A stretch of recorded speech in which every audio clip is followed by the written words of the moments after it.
Sejarah hukum perdata. Sejak awal kemerdekaan, Indonesia sudah berusaha untuk mengganti seluruh hukum kolonial dengan hukum nasional. Namun, hal itu tidak mencapai hasil yang diinginkan karena adanya perbedaan pandangan dalam pembangunan hukum. Apakah harus menggunakan hukum nasional dan membuang semua hukum kolonial atau ingin menggunakan beberapa hukum kolonial? Selain itu, ada juga yang berpandangan untuk menggunakan hukum adat. Pada awalnya, KUH Perdata hanya berlaku bagi orang Belanda. Kenyataannya, hukum ini sampai sekarang masih digunakan sebagai salah satu hukum yang berlaku dalam hubungan masyarakat. Sejarah mencatat bahwa hukum perdata mulanya berasal dari bangsa Romawi. Pada masa pemerintahan Julius Caesar, 50 detik M.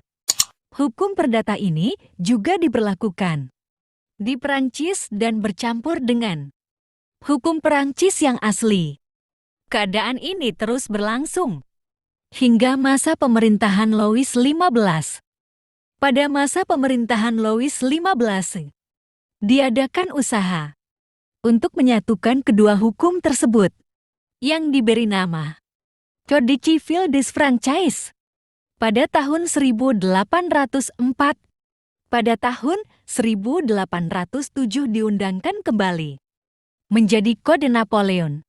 Setelah itu diubah lagi menjadi Kode Civil yang mencampurkan hukum gereja yang didukung oleh Gereja Roma Katolik. Pada tahun 1811, Belanda dijajah oleh Perancis dan Kode Civil diberlakukan di negeri Belanda. Karena setelah itu, Belanda menjajah Indonesia. Kode Civil yang dulunya berlaku di Belanda juga diterapkan di Indonesia. Sejak Januari tahun 1848, berlakunya hukum perdata dari Belanda tersebut berhubungan dengan politik hukum Hindia Belanda yang membagi penduduknya menjadi 3 golongan, yaitu golongan Eropa, semua orang Belanda, orang yang berasal dari Eropa dan Jepang, orang yang hukum keluarganya berdasarkan hukum Belanda, serta keturunan mereka. Golongan Timur Asing Tionghoa dan Timur Asing bukan Tionghoa seperti orang India, Pakistan, dan Arab, orang-orang yang menyesuaikan hidupnya dengan golongan bumi putera.